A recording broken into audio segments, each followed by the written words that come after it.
Hey friends, welcome back to Flourishing in Faith. I'm Alexis Glass, and if you're on your daily walk, drive to work, school, or simply just making dinner, I pray these conversations bring glory to God and draw you closer to Him. I decree that your relationship with Jesus will flourish, and faithful fruit will be the evidence of that. Alrighty, I'm very excited for this week's podcast episode. I have a wonderful special guest, Cameron Dobbs, on the podcast today. I'm very excited. She's a speaker, an author, a podcaster, a social media influencer, but also, most importantly, she is a wonderful woman of God, and I'm so proud to have her on my podcast. We also did a podcast episode on her podcast, and I will link all the links down below of the podcast that we did on her podcast, but she just shares her story and shares what God is teaching her in this season and also what He has taught her through the podcast and the inspiration behind her social media platforms. So I'm very excited to get on to this episode, and without further ado, here's Cameron. Hey, Cameron. Hello, Alexis. It is so nice to have you on the podcast.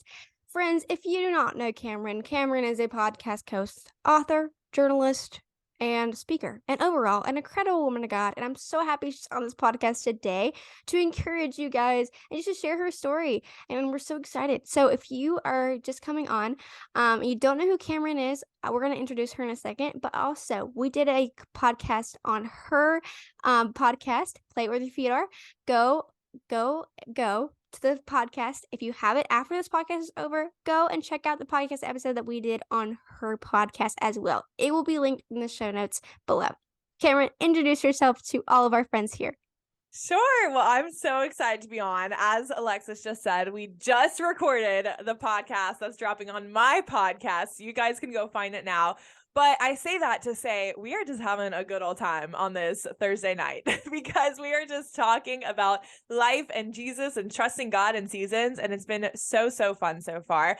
And I've had to trust God in a lot of seasons of my life. So a little bit about me is kind of the gist of, maybe I'll start very surface level. So what I do for a living, or what I do with my life now, is I talk for a living. That's what I tell everyone, because that's the easiest way to first explain it, because I do a lot of things. So I talk for a living in many ways, shapes, and forms. My full-time job, my quote-unquote full-time job, is I'm the manager of sponsorship content and on-air host for the Miami Hurricanes and Legends, which is the biggest mouthful ever. But basically that means I work a lot as a team reporter for the Miami Hurricanes, the University of Miami Hurricanes athletic department. I cover all 18 teams at the U, storytelling, highlighting different athletes, highlighting stories within the department, and then also working with sponsorships. So for example, this morning, we did a sponsor shoot and community service event with Wawa and Second Spoon. We went to go feed the homeless in downtown Miami, sponsored all by Wawa. We got food from them for free. We're able to feed the homeless, took a ton of athletes with us, and then I was able to mic up some people, record some interviews, and highlight the whole thing in a social media piece. So super fun things like that I get to do with my job. And then outside of that full-time job, I still keep talking. And so I do ACC Network color commentating with ESPN and Hurricanes volleyball, covering volleyball matches all fall season. I also do sports reporting. I do a lot of in-game hosting, from Hurricanes women's basketball to Miami Marlins MLB games to Miami Hurricanes baseball games. And then I do a lot of speaking engagements. Athletes have my heart. And so I do a lot of college athlete talks, Fellowship of Christian Athlete visits all across the country, talking to those people and more, of course, as well. High schools, middle schools, even elementary schools, which has been a hoot and a half. And then in addition to that, I do have my own business on the side called Play Where Your Feet Are. And that encompasses a lot. So we have everything from merchandise to a book to a podcast to those speaking engagements, coaching clinics, camps, all the things, social media platforms. And I'm probably leaving something out, but so much more. So that's pretty much me in a nutshell, talking all the time, a lot about sports, a lot about ministry, and merging the two in most of what I do as well. So cool. So cool. Like when I found, let me tell you what, Cameron DM'd me and I was like, to look on her page, and I was like, how does she not already famous? Like Cameron, she's incredible. Like y'all need to go follow her on social media. And we'll link all that below.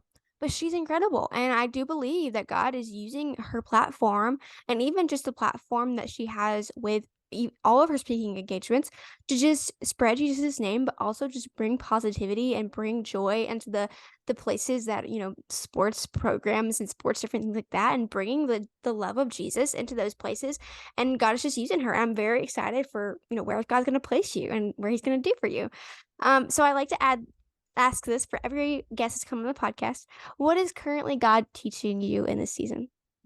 Oof, good question. So I think God's teaching me a lot, but specifically kind of around the same concept or aspect. And I think that's also, though, because I'm seeking to learn and grow in that area. So for background or context, my words of the year this year are rest and prepare. And so those two words are kind of setting my tone for this entire year, that I'm trying to learn to be better at resting because I'm awful at it. And then I'm also working to prepare. And a lot of that is, quite honestly, to prepare to be a wife. Now, if you don't know me, I am totally single. So don't think like I'm engaged, I'm close to being married. None of that. No, but I'm starting building those habits now. And it's in so many different ways, shapes, and forms. So from making my bed every single day, to having the dishes clean in my house, to cleaning the house overall, to coming home from work and not just rushing into more work with Play Where Your Feet Are, but actually spending time with my roommate, who's one of my best friends, and just being able to talk to her and ask how her day is, because that's what I want to do when I have a husband at my house too. And so just building those habits early on. But in all of that too, I also have a mindset of this year, and it's a phrase that it's really a prayer that I continually repeat over myself. And that prayer is, if God's not in it, I don't want it. If God is in it, I believe he will bring it to me.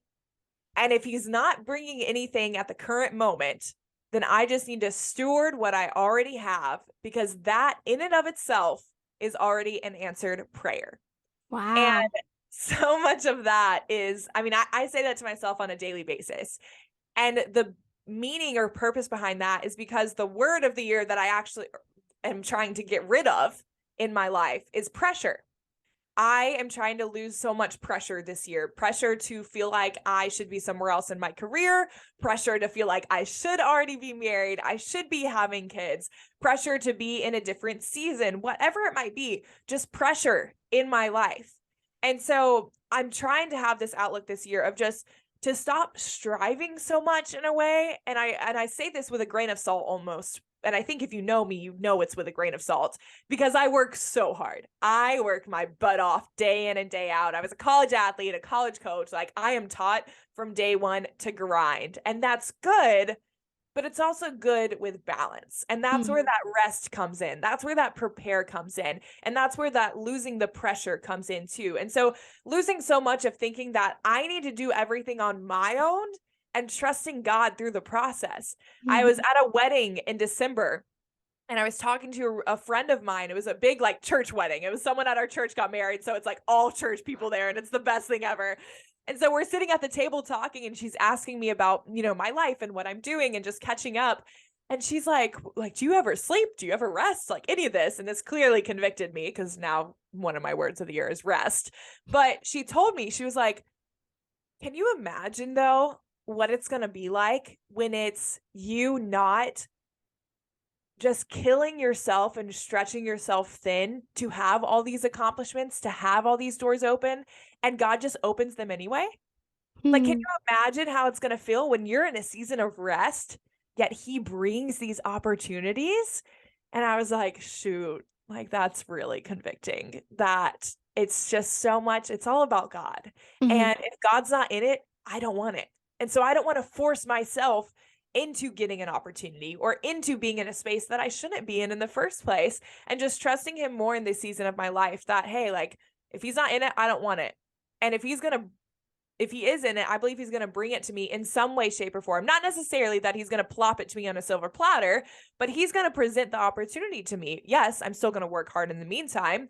And if nothing is coming in the meantime, I'm just going to play where my feet are. I'm going to steward the season that I'm in, take advantage, not just take up space, and enjoy and have fun and just appreciate what I'm in, because likely I've already prayed for this season anyway. This is an answered prayer that I'm walking through. So I think that's a big thing that I'm learning right now. And most recently, I've been convicted by this scripture. It's Matthew 16:24-26. And it says, "Then Jesus said to his disciples, 'Whoever wants to be my disciple must deny themselves and take up their cross and follow me. For whoever wants to save their life will lose it, but whoever loses their life for me will find it. What good will it be for someone to gain the whole world yet forfeit their soul? Or what can anyone give in exchange for their soul?'" And this is a scripture that I've heard time and time again. I've grown up in a Christian school, a Christian home, like went to church my entire life. So I've heard this many times, but just that ending of like, what do you get when you gain the world and forfeit your soul? And I just think of, I work in a career in sports reporting and sports broadcasting where what I do as a full-time job is not directly tying into the Bible. It's not directly preaching every single day in my full-time job. Of course, you can shine your light and show Jesus Christ in what you do. But I just kept thinking like, here I am stressing so much about my next opportunity, my next job, whatever it's doing and whatever I'm getting into, when it's like I'm selling my soul with all this stress around it. And like, what am I gaining at the end of the day? What am I Yeah. gaining? Nothing at the end of the day. And so just appreciating more the seasons that I'm in, playing where my feet are, which is funny. It's like, oh, what are you learning most? To play where your feet are. And that's what I do and everything I do. Yeah. Which is funny because people are like, oh, you must be really good at it. And I'm like, no, I'm actually the worst at it in the world. And it's the biggest sermon to myself. And that's why I say it so much. That's why I do everything I do in that, because it's the daily reminder to myself. So what is God teaching me in this season? At the end of the day, to trust him, to just trust him, to stop making it all about me and my efforts, but to simply trust him. If he's not in it, I don't want it. If he's in it, he's going to bring it. And if he's not bringing anything, just to steward what I'm already in, because that's an answered prayer. Oh, I love that. I love it. I love it so much. This is so beautiful. Just speaking to like the part, like just that we need to stop this like, it reminds me of the book, The Ruthless Elimination of Hurry. It reminds me of that. Like that felt like a slap in the face to me, by the way. Literally that book. Let me tell you what, changed my whole perspective. Yeah. But let me tell you what, like it reminds me of that book. Like we need to release this hurriness, this like, had to get to the next level, the next thing, the next thing, and the next thing. And like, when I was in middle school, I didn't think that what I'm doing now would be what I've been doing. I thought that I'd be going to college, and I thought that I'd be, having a boyfriend by now. I thought that, I have a, wonderful, wonderful relationship. And I'm like, no, girl, you are self-driving over here, and you don't need a man and all that kind of stuff. But I love how God's like preparing you right now for the husband you don't even have, or you don't even have like see it in front of you. But it's like faith in action. But it's like God's really putting those desires in your heart for a reason, and He's preparing you right now for the next seasons of your life that's coming ahead. That's so beautiful, and I think that speaks to the people that are even there's in that singleness season, that there's purpose in where your feet are. There's this purpose where your feet are right now, and the season that you're in, and that rest is so important for you in this season, and that may be different for everybody, but that is so incredible, and I'm so proud of you, Cameron. I'm so proud of you. I'm so proud of what God's doing through you in this season. I'm so funny. I'm kind of the opposite. I'm the kind of person that I love to rest. I could rest so much, but also be so unproductive in my resting. And I have to motivate myself to keep going. My motivation is the Lord, and all these things that I'm doing. So yeah, I could totally see where you're at, and I could totally see like the flip side of it as well. So wonderful. So next question I have for you is, what sparked your motivation for your pages? I know, if you don't know, Cameron has her own personal page, but she also has the Play Where Your Feet Are page as well. So what sparked this motivation for all of this that you're doing right now? Sure. Well, as mentioned, Play Where Your Feet Are is a lot. In a sense, you could almost say that it's kind of like a lifestyle brand, but it encompasses a lot. So it does the book, it's the podcast, it's the merchandise, it's the speaking engagements, encouragement, whatever it might be, all through Play Where Your Feet Are. And so a little bit of that page is it's a one-stop shop for everything Play Where Your Feet Are. All of those things are put on there and posted on there. And that's our main thing. Like if I want to direct anyone to anything Play Where Your Feet Are, go to the Instagram page first. We put all of it most recently updated onto there, and then it'll guide you to all the other platforms too. But the most motivation behind the page, it wasn't really like to start the page in a way. It was more so just my story, to be quite honest. My story is so much rooted in play where your feet are. And the gist of that phrase is to do your best and be your best no matter what, no matter where.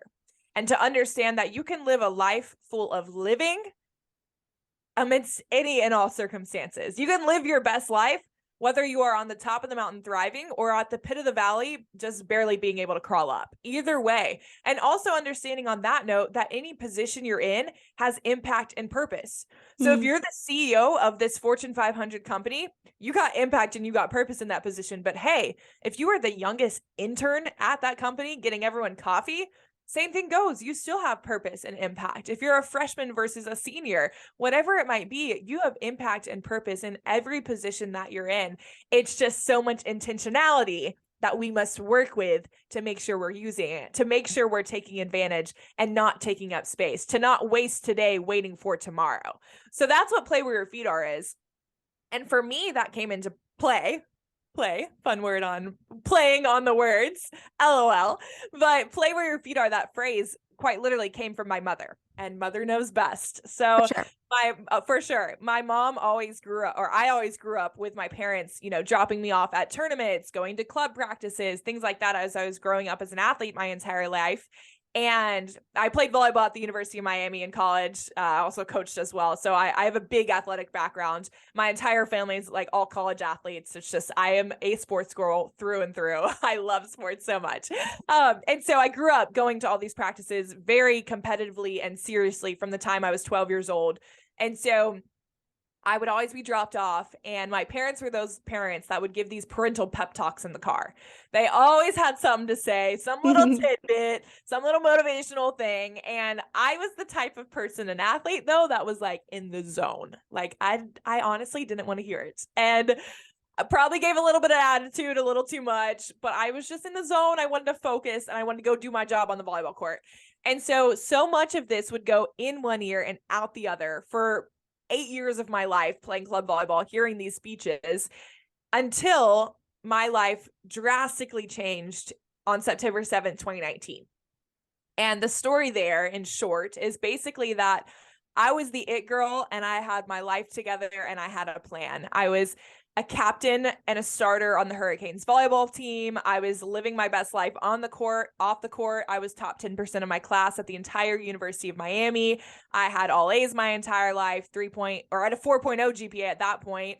I was like president of FCA, Fellowship for Christian Athletes, a student org on campus. I was on the executive board of the Student Athlete Advisory Committee, both at Miami and at the ACC conference level. Like you name it, I had it. I was serving at church on several teams. I was an anchor and reporter on our competitive campus TV station. I was 1 year ahead of the game. I was set to graduate within just 3 years, get my master's my senior year while I was playing volleyball. Then I was going to go play professionally for several years, preferably in Eastern Europe, where I've already played before, go play pro, then come back to the States, build my way up to ESPN as a college football sideline reporter. Like I had my life together with a plan and it sounded great. And it wasn't even like this was like, oh, big dreams. Like, yeah, we hope you can do it. Like, no, that was legitimately like step-by-step plan of how my life was going to play out. And so they say, Proverbs 19:21, many are the plans in a person's heart, but it's the Lord's purpose that prevails. And if you put it in our human society terms, that's basically like saying that, you know, you can make your plans and then watch God laugh at them. So it's the Bible scripture and then the society scripture right there. But it's so true. And that's what happened to me, because on September 7th, 2019, I actually endured my third brain injury within 12 months that pretty much stalled and shut down my entire life. It forced me to stop playing volleyball. It forced me to drop out of school. And I lost everything in a blink of an eye with one bad block move on the volleyball court. I just literally became pathetic and unable to live. My parents questioned whether I'd be a fully functioning human being ever again. I went 4 months straight with 0% improvement, having severe symptoms of a concussion, of a brain injury. And I had everything from headaches to dizziness to nausea, sensitivity to light and noise. I walked around with sunglasses, earplugs, hats, and headphones for 4 months straight, inside and outside, by the way. So I just look stuck up everywhere because I'm wearing sunglasses, all the time. I have headphones in, so I can't hear what people are saying. So I'm asking them to repeat themselves, but also I don't really care because my brain doesn't have the functioning power to keep up with conversations. Wow. I had anxiety, I had depression, I went to vestibular therapy, cognitive therapy, psychological therapy, all the things. And it was truly the worst time of my life. And so I go through this season. The NCAA, who's all the head of college sports, ends up medically retiring me, saying, oh, yeah, no, you're too much of a liability.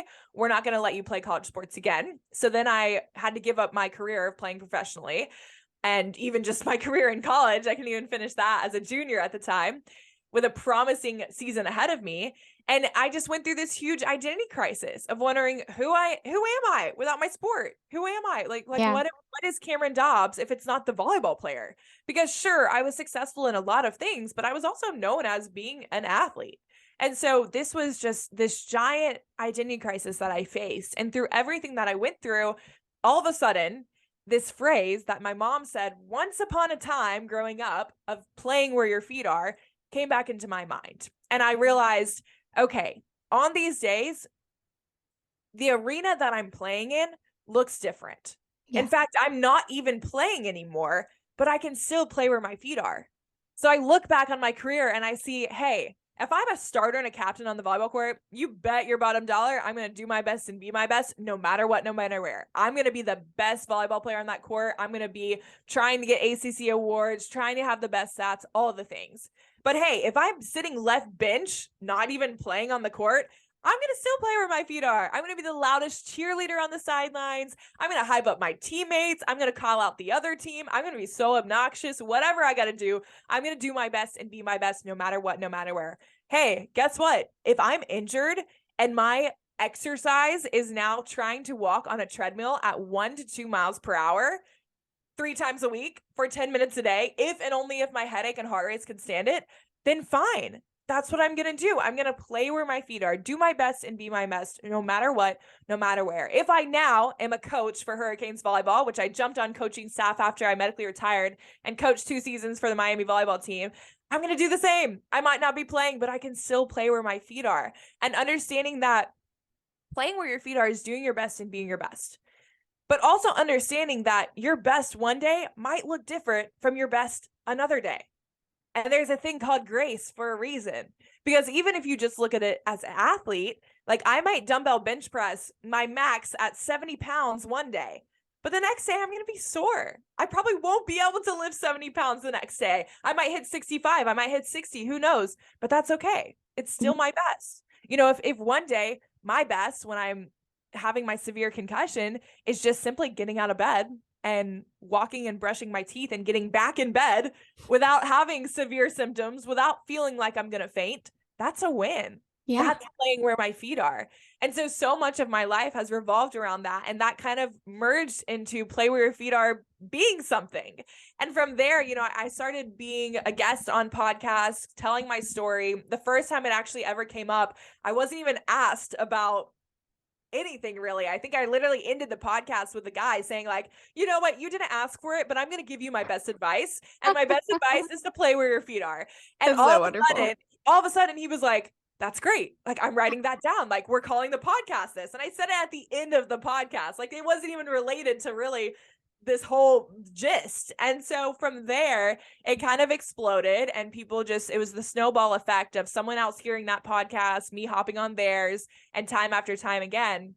And then my mom, once again, mother knows best, told me, she was like, I think you could kind of make something out of this if you want to. And I was like, you know what? You're kind of right. And so at the time, this was back in like early 2020, which is funny because we just talked about how, you know, 2020 was kind of pivotal for you too, but it was early 2020 where I had already had the plans to write a book and to publish a book. Okay. And I had always thought about maybe doing a podcast because I had been a guest on many at that point. And then I was a broadcast journalist. Like I talk for a living. I do a lot of communicating anyway. God has given me this ability and trained me in it for years on years now to do this. And so the wheels kind of just started turning in my head of what this could be. And so the idea, you know, as we've now progressed is that, hey, like Play Where Your Feet Are is not just a podcast, it's a book. And it's not just a podcast and a book, but we also have merch. And it's not just those three things. We actually have speaking engagements where I can come to you in person and talk about this with you. And more than that, we have camps and clinics to where we can speak about sports and learn about sports, but also learn to play where our feet are at the same time. And just it has monopolized, or not monopolized, I guess snowball effect once again. It is multiplied. There's the word. It's multiplied time and time again of what it is. And so much of Play Where Your Feet Are is no matter what, no matter where. And so that's why we want everything we do to represent that. We want Play Where Your Feet Are to be something you can wear, some merch that you can wear that reminds you in that way. We want it to be something that you can listen to as a podcast or watch as a podcast on YouTube or Spotify, or maybe it's watching and seeing the interactions in person as I'm speaking to you at an event or a college or a group, whatever it might be. Same thing, whatever it's doing, we want you to read it too. However best you learn, no matter what, no matter where, you should be playing where your feet are. So we want to make sure that we're present in those spaces too. So that's kind of how Play Where Your Feet Are has evolved, just through my story, through my passions, being able to merge my skills of what I've literally been trained to do now with my testimony, now with God's word, now with scripture, now with sports and sports ministry. So it's all combined into just this awesome platform that I love so much. I know it's impacting people, and it really fires me up to be able to do it and serve in it in every way, shape, or form and every day. That is incredible. That is so, so, so incredible. And it reminds me of just Romans 8:28. Like literally, he worked everything for good. He worked everything that you did for good. Yeah. And like even your struggles, your injuries, your struggles, the times where you literally, I'm sure these hard times where you were literally bedridden, God had a word that he gave your mom, and ultimately he gave you to speak to the people and speak to even yourself, and to speak over yourself that you even speak over daily. Like you said, I'm not perfect at Play Where Your Feet Are. It's a daily thing. And you were talking about that, and that's something that the honesty and the vulnerability in that, and that people can see that you can play where your feet are everywhere. And that no matter the highs and the lows of your life, that can motivate you in a way that, a lot of things can't. Because we were talking about in your podcast, Cameron, about how there's a difference between being where your feet are and playing where your feet are. And I was like, wow, like that's so incredible, but it's so true. Because, there's a difference in that. And that like you can be where your feet are and be stuck in that place, or you can play where your feet are. That no matter if like Cameron said, if she is on the bench, she is still just cheering the people on, and that's the place where God has her in that moment. And that's something that we can all take from that, and that we can all play where our feet are no matter what season or place we are in, and all that kind of stuff. And another thing too on that, it's play where your feet are, not be where your feet are, but it's also play where your feet are, not stay where your feet are. And that I think is a really important thing too, because, we talked about the stagnant faith too, and having active faith in the other podcast as well. And I'm going to mix up of what was the other podcast and what was this podcast. So y'all just got to listen to both to get the full story. But I think that's so important. It's play where your feet are, not stay where your feet are. Because then you can think of this as like, okay, so I only just need to grind in like the season I'm in, and then I don't have to grow, and I'm just like only here, and I should be satisfied in here. And I think there's a difference between being committed and being content and being complacent. Very true. You can be content without being complacent, because those are two very different things. And I think that's the difference between playing where your feet are and staying where your feet are, or even being where your feet are in that sense. Because I can appreciate the season I'm in. I can grow in the season that I'm in. I can play where my feet are now, but I can still have goals to move forward. Exactly. But I have to get there by starting where I'm at today. I'm not going to get a mile down the road if I don't first take the step that's in front of me right here where my feet are. And so I think it's so important that it's just, you can forever look forward. You can forever have goals. You can forever have dreams. That's not what we're getting at, as that like you should just only appreciate the moment you're in. You just need to work in the moment that you're in. You need to be in the moment that you're in. You need to play in the moment that you're in, because you're not going to get to the future if you don't start working in the present. Yeah, I love that. And I think we were talking about even the last episode, just like playing, like it's something that's active. It's something that you're not stagnant in it. And I think Yeah. like you're saying with complacency, it's basically being stagnant. It's being, not moving. It's very immovable. But I think the Lord wants to teach us with just the phrase play it where your feet are is to be playing, to be constant and to be in action of your faith. And I think this the state of that, just the state of playing where your feet are, is just trusting God where your feet are in this time and just have action to your faith in that time. I just Yeah. love that so much. And yeah, you Off of that have too. yeah. Off of that too. Sorry to interrupt. No, no, no. Off of that Go too. ahead. I think, play is also that reminder, you mentioned it, to just have fun. And I think that Exactly. goes back to the beginning of this podcast of what I'm learning right now is that, Mhm. yes, strive, grind, work your butt off, do all the things, push yourself beyond your limits, but remember to have fun. And it's Mhm. funny because, I mentioned how my mom was always the one to say, play where your feet are.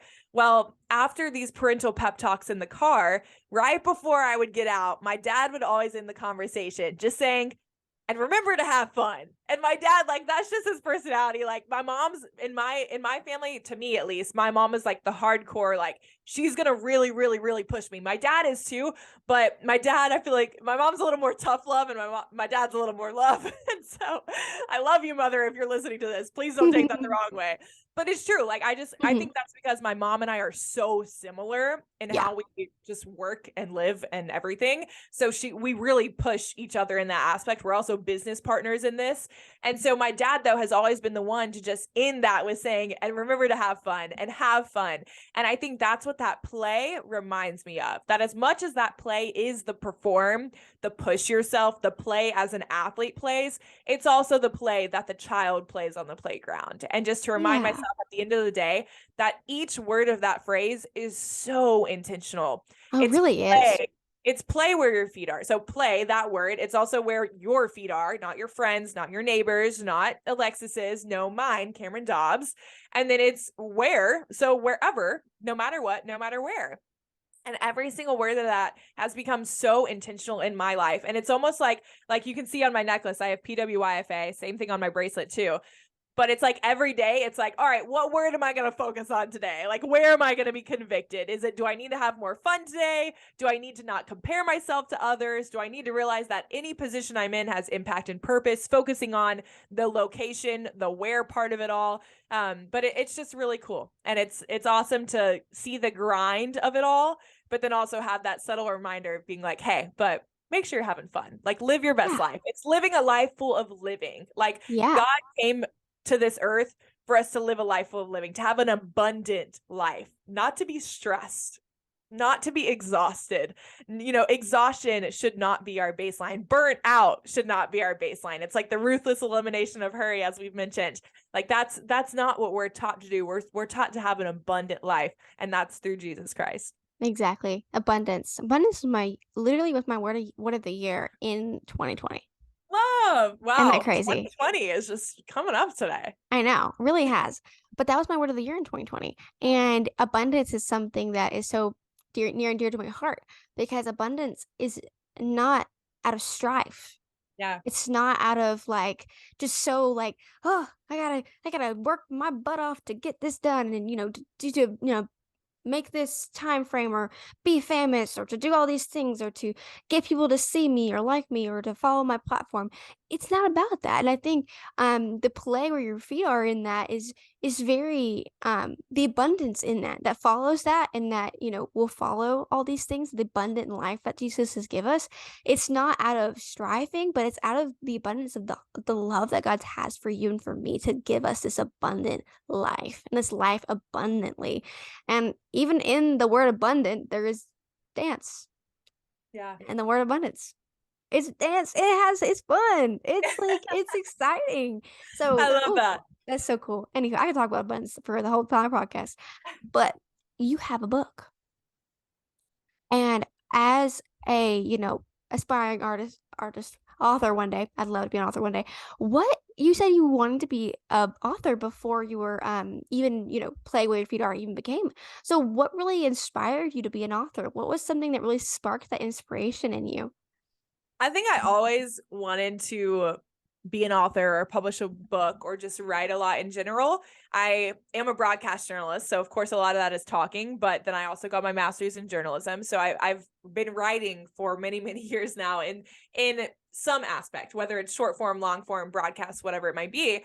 And so I really enjoy writing. I also really enjoy reading. I love books. And so I feel like just reading other books also inspires me to write my own book. And through all that, I think my freshman year of college, it kind of set in back in 2017 to write a book. And so I started writing in the notes section of my phone, and I had a totally different title of the book, a different vibe for the book, but I just started writing about all these different topics. And at that time, I was also doing YouTube devotionals and just posting them on YouTube of different things I was learning and studying and putting together little Bible studies that I could post online.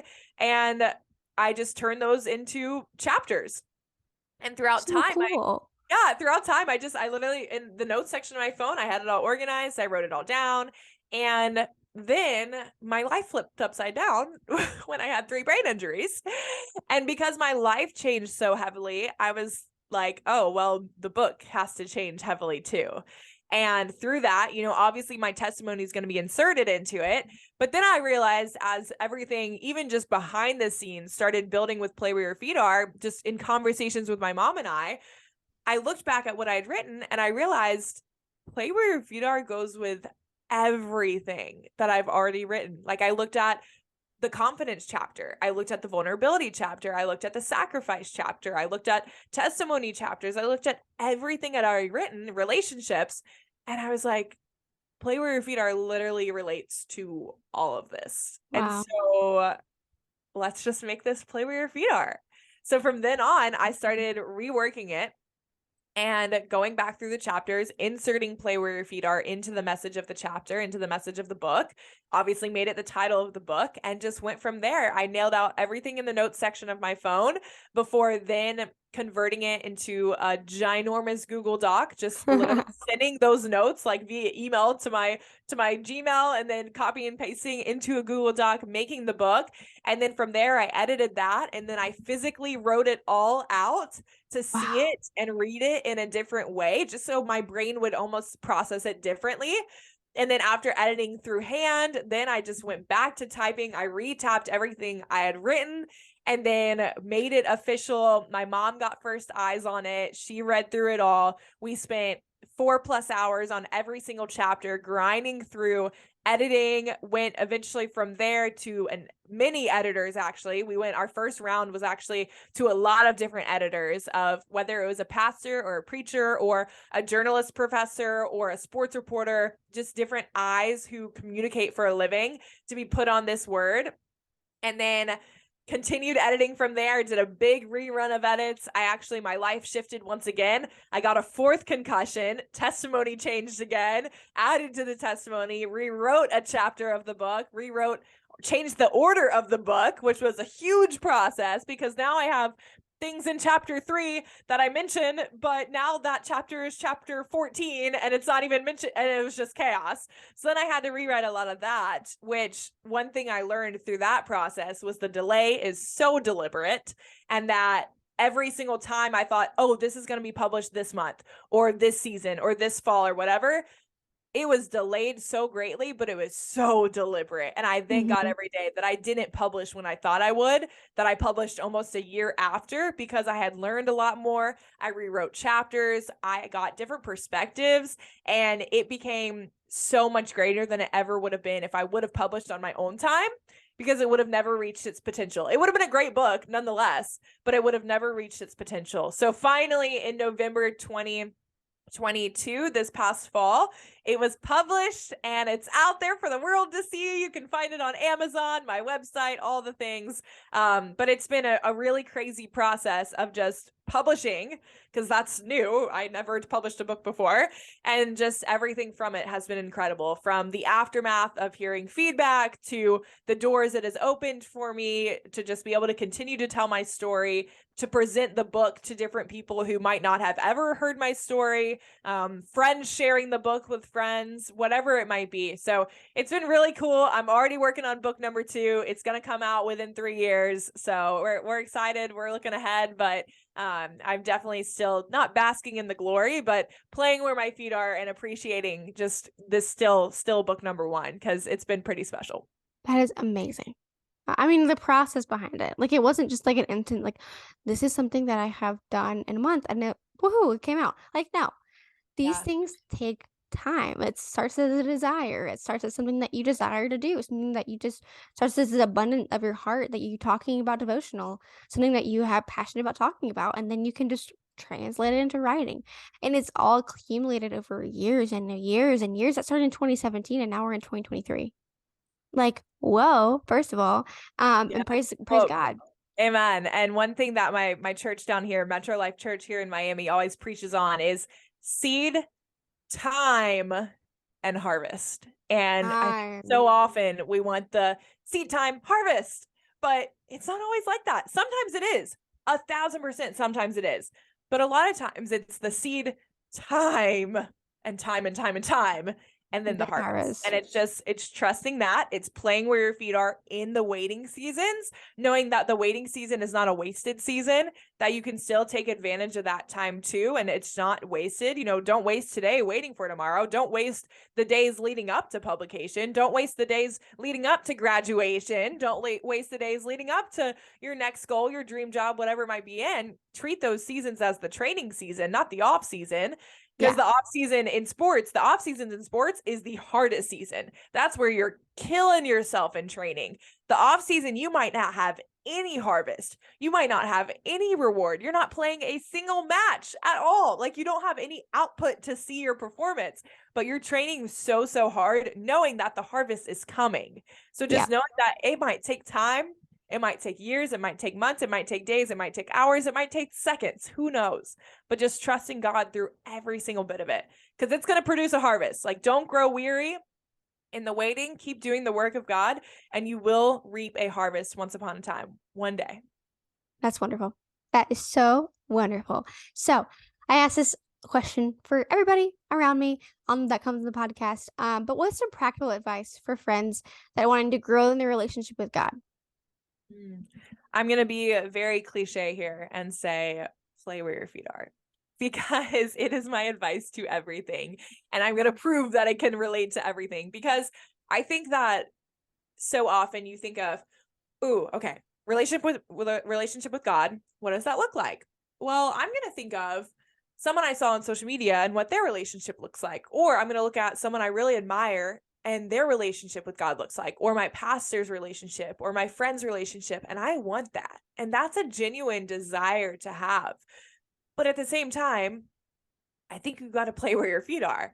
I think you got to understand, okay, I want to be a theologian from day one, but you got to get there first by just daily reading your Bible. And I think at the same time, if you're wanting to deepen this relationship with God, and maybe you're at a place where you're not satisfied, like, it's not like I really thirst for the Lord, like I have this eagerness to grow, like, how can I grow? But maybe talking more to the people who are thinking, I have this curiosity, but I don't know where to start, and I don't know how to get there. And it seems like a lot of time and energy, and I don't know if I have that.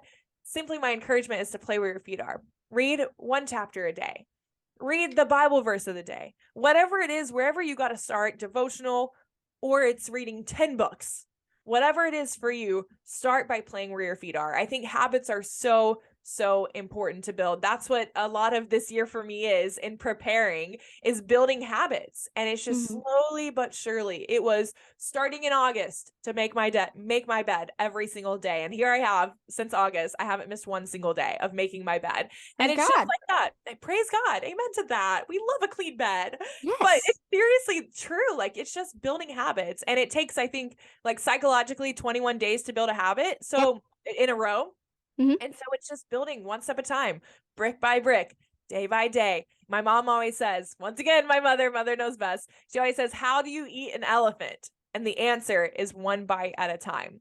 Don't look at the big mountain that you got to move, because God will move that, but just focus on one little push, one little step, whatever it might be, one day at a time, one scripture at a time, one chapter at a time, one book at a time. How do you deepen your relationship? You just start you play where your feet are, you acknowledge where you're at in your own faith, acknowledge where you're at in your own sin. Where do you need to start? Where do you need to start chipping away, breaking out the scales, and just start there, one step at a time, and focus on whatever you can do in that moment. Play where your feet are there, because you're going to get to where you want to be, and you're going to build those habits. If you feel like you're lacking in faith, and keyword there, feelings are fake sometimes, and feelings fade. Feelings can come and go. So you can have feelings where you don't feel like you have a lot of faith. Just trust you do. Tell the devil, no, not today. Trust you're still in it. Like, you're good. I promise you, you're good. You might be in a slump. You're good. Promise you, you're good. Just keep going brick by brick, day by day, playing where your feet are, one step at a time, and just staying committed. I think that's the thing. Stay committed. Don't stay complacent, and keep moving forward. And you're going to deepen the relationship. Habits will build. It's like a friendship. It's like a relationship. Anything you got, it's just same thing with God. That's why it's a relationship with God.